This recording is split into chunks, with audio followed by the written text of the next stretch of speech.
In this interview, I'm talking with Tommie Powers. He's a former NASA math nerd, and he loves data. We're talking about the data that he's able to compile and turn it into patterns and spot opportunity before anyone else can see it. And this is what he does with video advertising.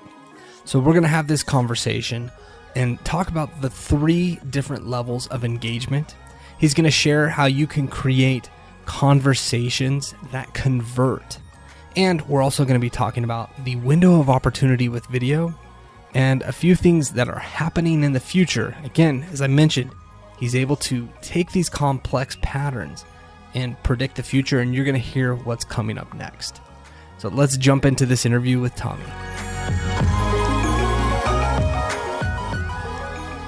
I want to welcome Tommie Powers to the podcast today. We had some good talk before the podcast, and we got to hear some story and his loyalty to the Atlanta Falcons, even though he's wearing a 49ers shirt. And we're going to talk about video marketing and why video marketing is still in a form of infancy and how every single business owner may be missing their window of opportunity if they're not in video marketing. Is that a pretty good summary? Great summary. All right. So Tommie, let's take just 30 seconds to a minute. If you can bring our listeners up to speed as to who you are, what you do, and let them know about what it is that, gets you so involved with video marketing. Yeah, the short story of it. Man, I got started in affiliate marketing in this digital game, 2007. I had done some stuff on eBay like prior to that, but I didn't really see that as an online thing. It was just listing things on eBay. But I got to doing the affiliate marketing thing, and that's how I stumbled across Google AdWords. And everything kind of snowballed from there. I got some early success with that, and so I've been buying ads. So primarily my skill is a media buyer. That's kind of where I made my bones in this game. But over the years, I've learned a lot, working with other people, helping them grow their businesses, helping some businesses go to 6 figures, 7 figures, 8 figures, and even almost 9. So fast forward all the way up, now it's like the next wave is video. And I've been saying it since 2012. I knew this in 2012, but no one, a lot of people wasn't really doing it. So I was able to convince some people that I was working with, like, I think this video thing this is what I think we ought to do. And within, a couple of years, we started really doing well. And fast forward to today, video is becoming more and more, and it's only going to get bigger. So that's basically the short of it. There's a whole lot of up and down and roller coaster, through that. But that's basically the short of it. Okay, cool. That's a pretty good summary of it. Now, for our listeners that have listened to other podcasts on our show in the past, have heard from Jake Larson, and they've heard from Travis Chambers, and we use Travis as an example. His company, Chamber Media, they produce these commercials for companies, and then you've got people like Jake, who also does some commercials and some videos, and then Tommie. And so I think a lot of business owners, when they think of video marketing, they think that they have to be that person in front of the camera. And I'd say that's the creative side. You're the analytical and data side. The actual, I want to call it the growth or scale side. If you could help our listeners understand the difference between those two worlds, then we're going to start diving into conversation. Yeah, I mean, it boils, at the end of the day, the data is everything in terms of like decision making around, it starts with strategy. I think a lot of people miss, they don't really give strategy the what it deserves. I mean, you really have to like figure out what your strategy is. Like, what is your end goal? Then what's the strategy? And then the execution side of it, that's where that's the data layer of, when you have a strategy and you're implementing and executing that strategy, what is the data giving you back that's going to determine whether you're doing well or not? How do you iterate from this? Or maybe I need to change my strategy based on the data that I have. And that's really like that bottom line, that foundational layer that you need strategy, you know what I'm saying? But you got to have the data side, because some strategies don't work, and that's cool. But that data will give you what you need to be able to determine how you need to what lanes you need to change in, and so forth and so on. And that's really in its core, like about the simplest way that I can explain it. Okay. Were you a math nerd growing up, or what was it that made you fall in love with data? I was a math nerd, man. So the quick story, NASA space grant program, my junior, senior year in high school, and my freshman year in college, I was studying to be an astronaut. I was a computer engineering major when I went to college. But I got involved in that program in high school, man, and a lot of physics, numbers, data, computer screens with, stuff going across it and all of that. And what I learned through that experience was they told me I had this ability to recognize patterns inside of numbers and data and spreadsheets and graphs and things like that. And that's really was my real value to them. And so I didn't never really think nothing big of it, but now looking back on that, I understand now why I can stare at some analytical data and be like, let's change this and change that, because stuff kind of just jumps out. These patterns just kind of jump off the screen at me. So. Interesting. So you said that you're able to see these patterns, and maybe it's stuff that normal people can't see. And let's rewind the clock back to, pre-2014, right? You're involved with affiliate marketing. You're understanding the online landscape of how revenue is generated. And then all of a sudden you see this pattern of video. Let's step back into Tommie's world. What was it like seeing those patterns, and what was the light bulb moment where you said, this is something that has to put a lot of attention into? I've always knew it, because I always would think that one day the TV is going to be on the internet. That was really like the thought process. And this goes back. So I told you the story about Jerry Rice, right? And you talk about my 49ers jersey. So my buddy of mine that's married to his niece that I told you about, he believed we could sell things on the internet in 1993. He believed, because he had some Jerry Rice autographed stuff. And he was like, I'm going to sell it on the internet. And I thought the dude was out of his mind. But that's kind of really what put me on this path, man, because that actually happened. It's 93. We young Mississippi kids. I had never really been out, probably like 4 states. You know what I mean? Like, I hadn't been across the world. And some guy from Ireland bought it. And it like blew us away. Like, I was just like, oh my God, this is crazy. So that put me on this whole path. And then obviously the NASA program and just all of these things. And so I always knew, like, one day TV is going to be on the internet. I always knew that. But 2012 was just a moment in time, man, where, I don't know, man, like, I've always been the zig if you zag kind of guy. So when I got started in 2007, everyone was doing Google search. Nobody was doing Google display, what they call it now. Back then it was called content network. No one was doing that. Every program, every coach, everybody teaching was like Google search, don't do content network, you're going to lose your shirt. In my mind, I was like, okay, there's only 2 things going on, right? One, either people are cleaning up and don't want to tell nobody, or they haven't figured it out. So that was really my mentality. So that made me be like, okay, well, if they haven't figured it out, I'm going to do it. And if they clean it up, I'm gonna clean up too. And that was kind of what put me on that path. And that's how I ended up getting early success. So fast forward to 2012, the video thing, it was just a moment, man, where I was looking at YouTube I guess I kind of stumbled across like AdWords for video inside my AdWords account. Because it used to be back in the day, you'd log into your AdWords account, and all the way to the left at the bottom, you'd have to click to go into the AdWords for video dashboard, right? I don't even think they called it AdWords. They called it YouTube promoted videos or something. But it was like a separate dashboard that you have to go into.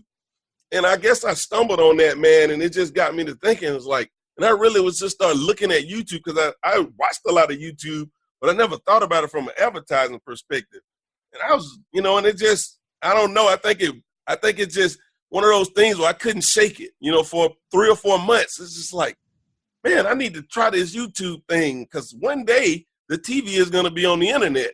And that's what really got me. That's what really got me going with it. It's just I couldn't shake it. It was like I need to start.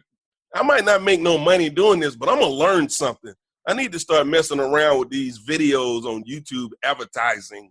You know what I mean? See if I can apply my skills to it. And that's just really kind of how it happened, man. Coming up, you're going to hear his opportunity of working with 500 startups and his realization that as an internet marketer, he's playing too small, and seeing these venture-funded companies and how they're raising millions of capital and they think so big. However, there's one thing inside of this that is very impactful and helpful for all business owners that are not raising millions of dollars. And you're going to see how perhaps being scrappy and spotting this opportunity is going to help you. So if our listeners have, done some research on you, they'll know that you've shared the stage with a lot of people. You've taught at university. You've done a lot of speaking and teaching. But one of the things that's pretty highly regarded is with 500 startups. So that's, like Y Combinator, there are a few incubators that a lot of founders out there really want to get into. And that's innovative. So tell us, what is it like being around that group of innovators versus the world of normal internet marketers? Because those two worlds are totally separate.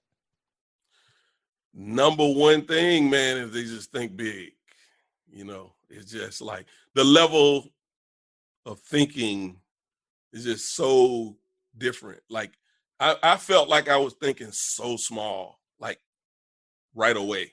And it was like a thing that was consistently, I was like, man, I am playing small ball. You know what I mean?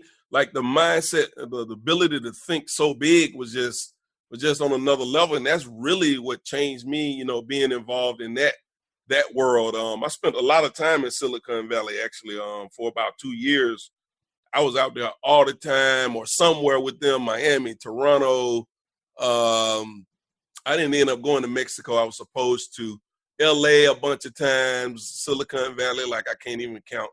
But it was just a constant theme of, man, just people thinking bigger, like solving like these huge problems of the world. Like, you know what I mean? Not just solving like some, and I hate to say, little things, but it's just kind of like these super massive, things that they're solving. And, you know what I mean? And just think bigger, man, and it made me realize I felt very much like I was playing small.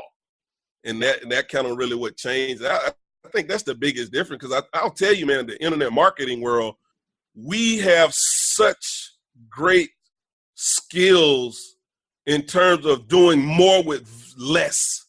We do so much more with so little. We underestimate that. And when you start talking about Silicon Valley world, they think really big, but they don't really take advantage of the little that they have to create, these outcomes. It's about, I'm going to raise money. I'm going to get these people to give me millions of dollars, da, da, da, da. And in the internet marketing world, we don't even know about raising money. We just be like, okay, here's where I am. I'm going to do what I do. And next thing you know, we're turning these things into 6 figures and 7 figures and 8 figures, 9 figures. You know what I mean? So that's just, the difference in the two. I think there's a beauty in both sides. But the big difference with the 500 startups thing for me was just, I wasn't thinking big enough. And I didn't, and then when I take that and apply it to the fact that I'm taking very little and making a lot out of it, it made me realize how much farther I could go with that. That was really what it did for me. Yeah, I agree. The Silicon Valley, those startup guys, they think so big. They really have that exit plan. Maybe they're not clear on it, but a lot of strategy. Whereas the internet marketing is more on like the persuasion, looking to squeeze every single penny out of it. So that leads us to understand, now you've seen how big business, we're talking raising, millions or tens of millions of dollars, maybe even hundreds of millions in some cases. And then you've got the persuasion side of understanding how to use the right copywriting. And then you got the data side. So what's next? Like, where is video going? Where is the tension going? Conversation, man. Everything is social now. And as more eyeballs move to the internet, your ads talk to you now. You know what I mean? Like, that's what I be trying to explain to like people, especially like people with really corporate backgrounds who, really talk about branding and like these things or whatever. And, you have radio, you have TV, you have print, you have all these traditional advertising mediums that you can put an ad out there and it don't talk back to you. But if you put an ad on Facebook and YouTube and Instagram, they talk to you. And so we can't continue to believe that we can advertise to people the same way we used to. We have to understand that now you're not just advertising, you're having a conversation. When I say advertising, you are advertising, but the mechanism in which you do that is through a conversation and not so much, a one-way kind of, you just talking about something and it's a one-way thing. It's a two-way conversation. And that's really the big difference. And video, there's no better way to do that. So one of the things that I see a lot of is sequencing. Matter of fact, Google is investing heavily in developing technology that allows you to create sequences, particularly with YouTube, where you can upload, maybe 10, maybe you'll have your video created, broken out into 10 pieces, and you upload it into this platform, and then they'll take it and make like 1,000 variations of it. And then they'll try to figure out like which one resonates best with people. Like, that's the kind of stuff that they're investing in. Obviously their artificial intelligence, they're light years ahead of everybody else as well. So they're able to leverage like their artificial intelligence, the sequencing and the whole nine or whatever. And a lot of the underlying of that is, it's sequences, it's conversation, it's stories. What better way to tell stories than video, right? We've conditioned to do that. If you look at the movies, we go pile up in a movie theater and we watch it on this big screen and they tell this story and we spend money over and over and over in Star Wars and all the Avengers and just name Black Panther and more recently, like we're dialed into these stories. And now that is where I see everything going, especially now when your ads talk back to you. You got to be having these conversations. You have to be telling these stories. That's kind of where I see it going. So as we get a little bit more granular, you've got the stories. Are you talking in the sense of you put a video out and now because of the data, you're saying this customer viewed the video for 45 seconds. And because they viewed it for 45 seconds and didn't actually click, now the next video sequence I'm going to show to them is this. Are you getting granular and looking at it at your big map of data that way? Could you help our listeners understand how you see all of that sequencing coming together? It's really, again, that word strategy comes up again. It's really understanding your prospect too. And it's like, okay, I want to put my brand or my product or whatever you want to call it in front of someone that doesn't know me, that doesn't know my company. Again, you mentioned you don't have to necessarily be the face, right? You can have other people do that. But nonetheless, let's just say your brand, right? You want to put it in front of someone who's never seen you before. That, like a conversation, is like dating, right? It's like if you want to get a girl to go out on a date with you, that would be considered like a conversion, right? Like someone actually bought my thing would be like getting a girl to agree to go out on a date with you. The first time you see her and she don't know you, you don't walk up to her and, and plant a kiss on her or, you know what I mean? So it's the same thing. It's like, what's the first move should I make when I put this message out there to attract people into my message? So it's usually more of a broader stroke to kind of capture the market in some way to pay attention. And then with that data, I can look at it and say, based on like how people are engaging with this, maybe this is a good message or not. But the goal is if I can get maybe a percentage of those people to, let's say, watch 50% of that video, then, okay, if I hit my target in that, then I know now I got an audience of people, right? Because you can put them in a bucket that now you can go and you can have another, iteration of that conversation with them, and you can move to the next level in that. And so that's really what the sequence is about. It's about casting a wide net in some regards, and not always, because it depends if you're in a small market or you're doing something really local. A lot of times you don't have to do as much. The other point that I like to make about sequences is the price point. A $10 impulse buy, you don't need a lot of this stuff, But if you selling $1,000 or a car or something like that, the bigger the commitment, the more conversation that you have to have. So, if you got like a $10 widget, you probably don't even need to do all of that. Just demonstrate how the thing works, put it out there. So that's a thing that I try to point out. But that's in essence what I'm doing is just trying to determine how many conversations that I need to have, and then putting them out, seeing what it gives me. We have, do we like this data or not? Does this fit our strategy? If not, then we need to try again. We test until we find something, and then we just move through the process. Okay. Now, are you first, when you're rolling through these campaigns, are you first starting with the targeted custom audience that you have of an email database, or are you starting with the audience that you have from your Google Analytics of traffic?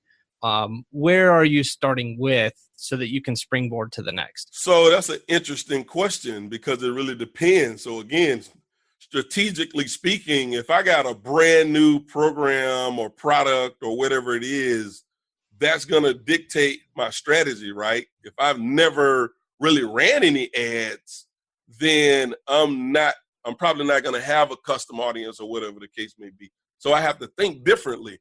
If I'm already have a customer database that I can leverage, then yeah, I'm always going to take the low-hanging fruit first because I can capture that revenue and then roll it back into the scale side, to the broadening out. Because the broader your message is, the more expensive it's going to be.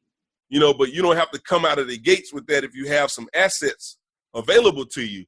But if you are brand new starting out, then it's just about strategically. I'm trying to think of what's the lowest hanging fruit that I can go after first and then go there. But that's a great question.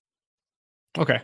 That makes sense. Now, you've got two different platforms. You've got the YouTube ads, and then you've got Facebook. We're talking video. Recently, Facebook is just getting slaughtered. And I predict that it's going to get worse and worse. That's just my prediction. I think that there's going to be something else that may pop up. And in fact, YouTube is starting to get slaughtered, like in the gun industry and other things like that. So what platform are you starting with? Do you have a preference? And then I would imagine that you're probably amplifying on both. And you want to help our listeners understand that?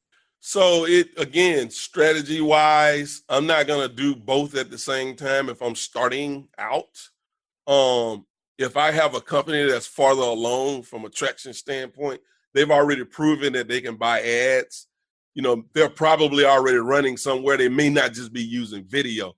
Then it's a matter of, okay, if you're already making Facebook work, then we probably should look at Facebook video. If you're already making Google work, then we should probably look at YouTube, right? Because Google owns them. So, but if I'm brand new, then I'm probably going to look at my audience and just try to figure out where they hang out at. And the reality is, the truth is, Facebook is probably, I'm going to lean more to on a brand new thing that I've never advertised before. I'm probably going to lean more toward Facebook, mainly because Facebook, just the data that they have in terms of targeting, you're more likely to really dial your message in and not cost as much doing that. But the truth of the matter is YouTube, a buyer on YouTube is more valuable than a buyer on Facebook. And I have the data that hands down, this is purely what it is. Based on, you get somebody on YouTube to buy, you're going to get a more valuable and a more engaged customer. Mm-hmm. So, but it's going to probably cost you a little bit more. But the trade-off is, if I got a buyer with an LTV of $100 and I could get them on Facebook for $50, right? Or would I rather pay $100 to get that person on YouTube and get a $300 LTV, right? So it's kind of it's not about how cheap it is to acquire them. It's about the value of them. But initially, it may be that, if you're saying I need to invest in the data and I need to get as much data as I can cheaply to really figure my thing out, you're probably going to have more luck doing that on Facebook.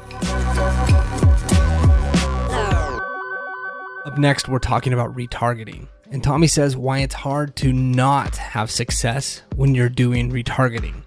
He's going to be sharing the 3 levels to marketing, and we're going to start to establish that foundation for those conversion conversations. Now, there's something that's unique about YouTube. I can't remember the number exactly, but is it you can retarget for 520 days, or what's that number? Yeah, it's 540, I think. 540 there. I think it's 540. That's unique with YouTube versus Facebook. So maybe can you take a sec, help our audience understand retargeting, because I think that's where I want to take the conversation to that next level, because that's where the conversation, the sequence really starts to be something that a person cannot escape. So you're going to be able to explain retargeting a lot clearer and cleaner than me. Can you explain that, and then why that's a part of your strategy? Yeah, I mean, at the end of the day, like that's the, a lot of people, you'll hear a lot of people having a lot of success with retargeting. It's almost hard to not, obviously if you're running campaigns and you're at all successful, more than likely your retargeting is going to do really well, especially if you're already making your initial advertising successful, or if you have some other mechanism where you're getting traffic. Say you got, in our world, in their marketing world, you may have affiliates, but in another world, you may have brand ambassadors, or you may have organic, or you may have, whatever it is, right? However you're getting traffic, now you can retarget that traffic. So if you have something that's working already, you're getting traffic, you're probably going to do really well with that. The next progression in it really is just about that, like you mentioned, the conversation piece. A lot of people, they put up a retargeting ad and then they just hammer you with it. You know what I mean? And that's cool because it works. But what we've learned how to do is we started having these conversations. There's a couple different ways that we do that. One, we call it our silent salesman strategy. This is just something that I kind of named. I got a buddy of mine, he's a car salesman, and he taught me about sales. He taught me about objections. He has like a 12-part thing that he does. And he's like, if I get you in the door, I'm going to know if you're going to buy a car within 5 minutes. And if within 5 minutes, I'm still dealing with you, there's probably a 40% chance that you're going to buy a car from me. And I'm like, how do you know that? And so he really started breaking down this like 12-step like objection thing. And he was really like explaining sales to me.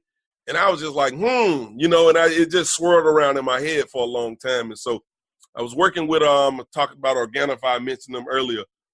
This girl, Jenny, who runs the Facebook, she and I were really just jamming out on a lot of these thoughts. And she really, really helped me kind of get this, thought process together and really name it something. Because I had been doing it, but there wasn't a real way to because I had a team, I'm trying to train my team on this thought process. So that's what the whole thing was. I was able to, she said something that triggered a thought, and I remembered what he said. And that's kind of how it came about. And I was like, silent salesman, that's what this is. So really it's just a sequence of messages where you're overcoming the big objections. So with Organifi, for example, we knew price and taste were the two biggies. And that the way we figured that out is just, talking to customers and, all of those things. But we figured out what those two big ones were. And now we can have an ad that say, hey, we know you want to try this, but you probably think, our price is, higher than the market, which is true. So let us give you 50% off because we want to put it in your hands because we know when you try it, you're going to love it. And then the other one was taste. You might be worried about how it tastes. Let us send you a free sample. We know when you try it, you're going to love it and you want to buy more. And so those work extremely well. And again, I have been doing this, but I never really was able to explain it so simple now the way that I do with what I call the silent salesman strategy. And that's really a remarketing technique that you put your offer in front of someone, they didn't take it. What are the two big objections to why they didn't, right? Sales 101.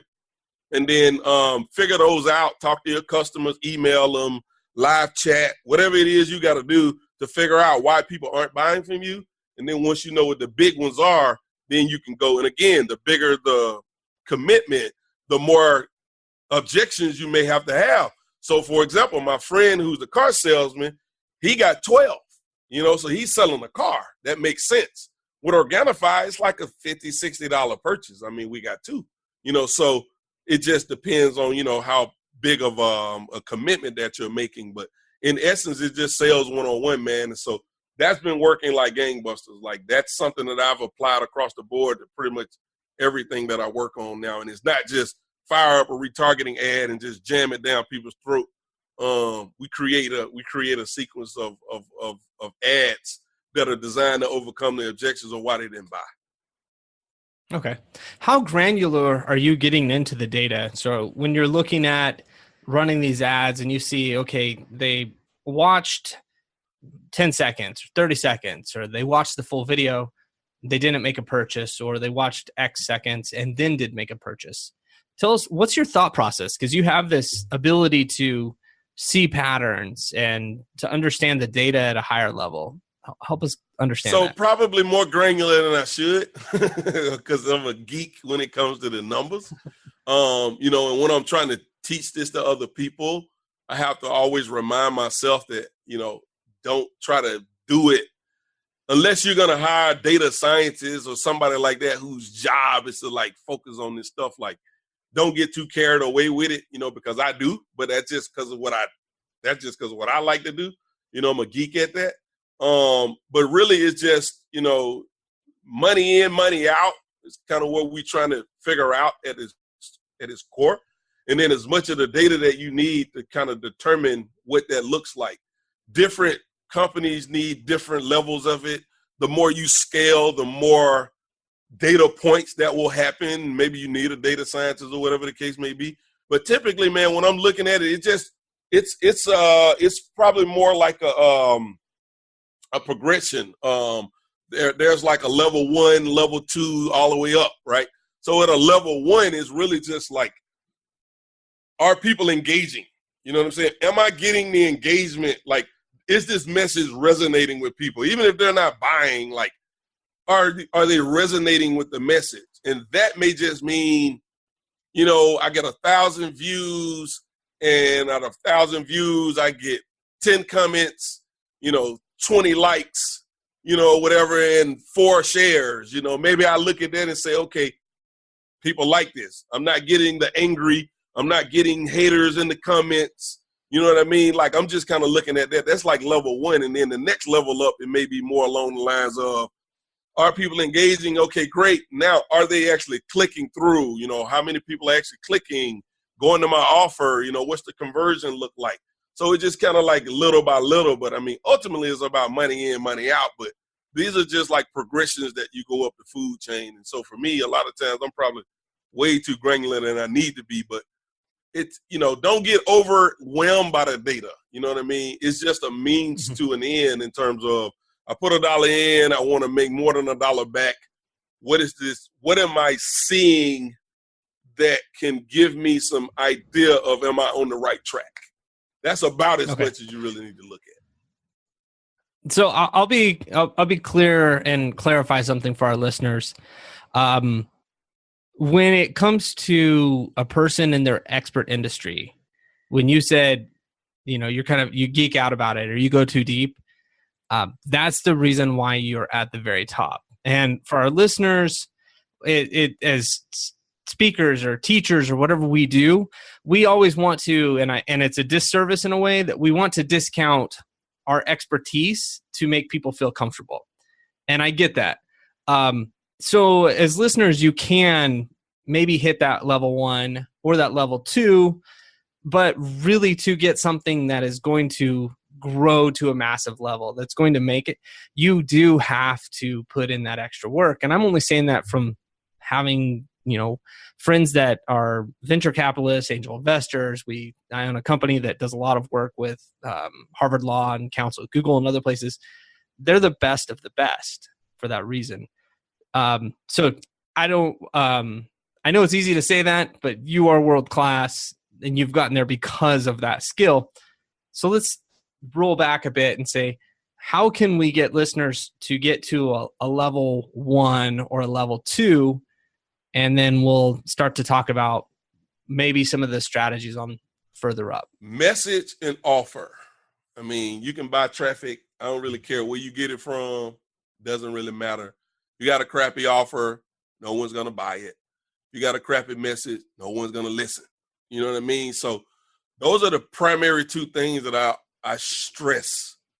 And 90% of the time when people say my ads aren't working, it has nothing to do with because ads don't work. You know what I mean? Like I can't even count how much money I've spent anymore, but trust me, AdWords and Facebook and every ad platform out there, I've run it all. You can buy an ad on the internet, I've done it. They all work. The problem is your thing doesn't work. And the reason why is probably because you have a crappy message or a not really good offer. And when I say offer, I'm talking about what makes your thing a no-brainer to your prospect. That's a great offer. Because if someone that's a good prospect sees that and be like, holy crap, I can't pass up on this, that makes a good offer. But the message is what's going to even get them to pay attention. So when you're putting an ad out, that's your message. When they see that ad, and message is just not ad. Message is also copywriting. What do they see when they get to your page? Because first message they may see is your ad. Okay, you see the ad, you go to the website. Okay, now what are you talking about? What else is there to get them to keep looking, to be, oh, this is interesting. What is this about? Maybe I want this. Then you get to the offer part of that, and then it's like, wow, I can't pass this up.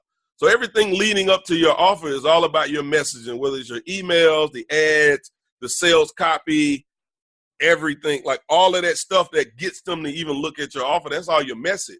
That's usually where people go wrong at. And that's really the level 1 part. If you nail that down, a lot of other things will start falling in place. Coming up, you're going to hear why the window of opportunity with video is a lot shorter than you realize. And you're going to hear what you may need to do before it closes. Where is video going? Where should people be? I know we've got machine intelligence that's heating up. We've got artificial intelligence.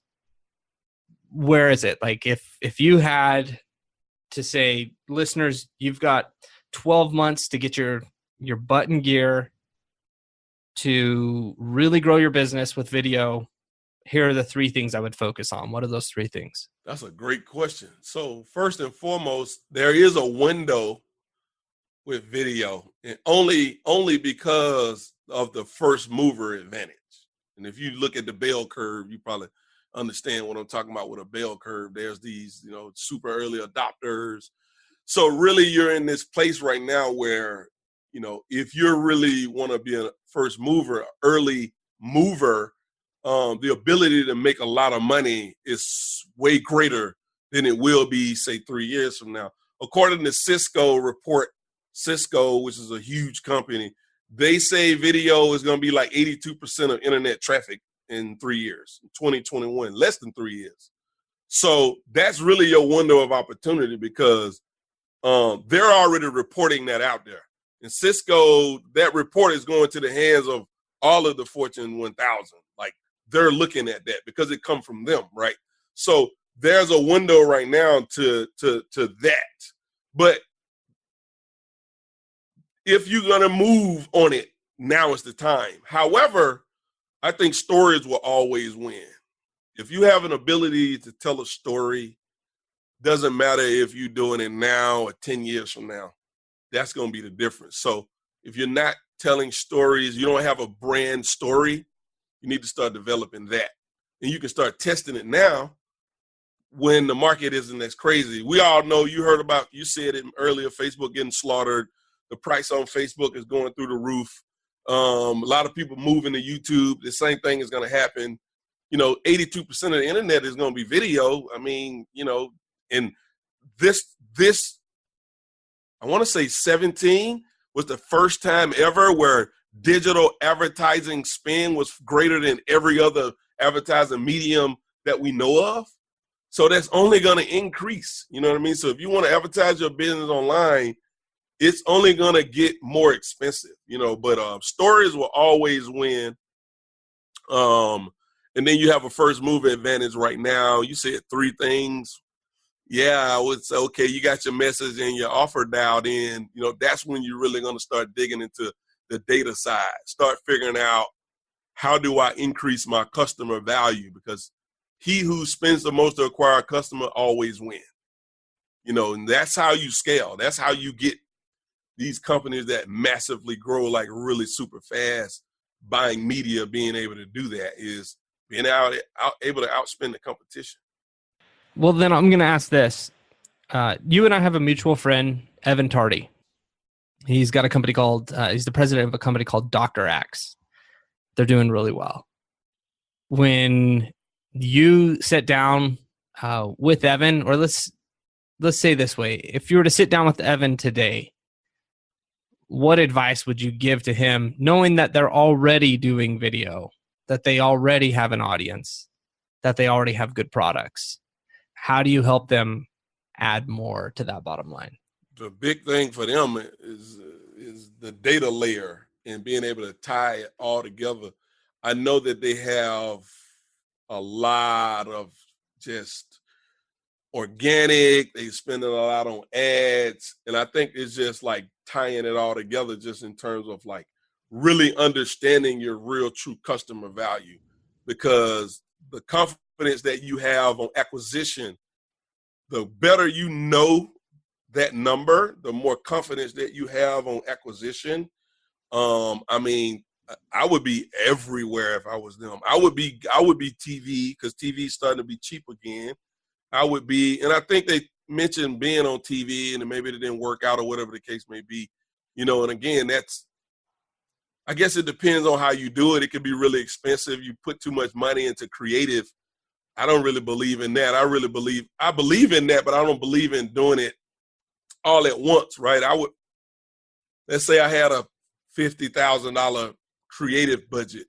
I would probably create, 10 $2,000 videos to see which one pops. And then I take that other 30K and, maybe put it on like the 2 best ones to make like a better version of that. Instead of saying, I'm going to take this 50K, I'm going to put it into one, so that kind of thing. So TV, print, like I would be everywhere with them. But before I could do that, I would really, really figure out what my true customer LTV is. And I think that's probably the only thing that's going to stop them from probably being like $1 billion company one day or something crazy, which is kind of insane when you think about it. But they on track, man. They on track to be huge. They definitely are. Well, you have that skill set to be able to see what most of us can't. Yes, we can run dashboards, we can run SaaS tools, and we can look at data, but there's just something about a person that can see what others can't. In the video world, there are people that can see how a creative should play out better than others. In the data world, you've got that. How can our listeners get in touch with you, learn more about you, and say thanks and do all that? Tommie Traffic, that's my name. We probably never talked about that. My buddy gave me that nickname. It kind of stuck. I didn't really like it at first, but it kind of grew on me. So my name, Tommie, Traffic, TommieTraffic.com, VideoAdsAcademy.com. That is a community that I'm building, that I've actually was building and kind of got a hiatus from it with the whole Silicon Valley. When I was really doing a lot of that, I kind of like really got engulfed in that and kind of like stopped doing a lot of other stuff. But now I'm really back focused on that. And now it's not, because before it was really a course. And now what I'm building is a community, because I know like all of the top media buyers and all of the top video people, like all of the guys that are spending a ton of money buying video, I know most of them, like the Dr. X's and the guy who ran his ad, running their video ads. I know him extremely well. We're good friends. Six Pack Shortcuts, who, really just probably like way up the food chain when it comes to like YouTube. Obviously, Ty Lopez is probably like the biggest name most people would see on YouTube. But, anybody you see just spending a lot of money on video ads, I probably know them, worked with them, taught them. And so now I'm taking all of that and I'm bringing those people together into a community, because that's really what I want to be able to create now. Because I actually still learn. Don't get it twisted. Like, I still learn from other people as well. And that's the beauty of the, relationship that I've built, the name that I've, made for myself, my track record, who I am, what I stand for, that has carried me a long way. So now I get to be able to put that message out there and people be like, oh yeah, man, I'm down with that. Oh yeah, cool. So that's the whole thing now, is just building that community. That's really what it's about at the end of the day. I want to create the best community there is when it comes to video ads. So anybody out there that's doing it, and they want to be plugged into the best and the brightest minds, that's really what the Academy is all about. That's kind of what I'm building, man. And starting off, it's off to a great start. And like I say, I got a lot of relationships that are coming into play that's really, really want to rock with me on that. So I'm very humbled by that and super appreciative. But I'm really excited. Really excited. Awesome. You're one of the good guys. We're glad to have you on the show. So thanks for sharing this with our listeners today. And for our listeners, go and check out the sites. It'll all be inside of the show notes so that you can have an easy click over there. And give a shout out to Tommie. Tell him thanks for the information that he's shared with you today. Appreciate the time, man. Thanks a lot. Thanks for taking the time to listen to this episode with me and Tommie today. We had a fun time. We got to talk a lot about video marketing, startups, and data. These are all things that business owners really love to geek out about. Now, what I'd love for you to do is to go over, give a shout to Tommie, check out his site at tommietraffic.com. Shoot him a message on Facebook, say hi, tell him that you love the episode. Another thing that you could do is subscribe to the podcast. If you love what you're hearing, hitting that subscribe button or follow on Spotify means the world to us. If you have any questions or you want to give a shout out to me, one of the guests, you can always hit me up on Twitter. It's @SpencerShaw. And if you have questions about the podcast, want to be on the show, or you want us to cover a topic, send me an email, spencer@businessgrowthpodcast.com. Thanks so much for being the listener.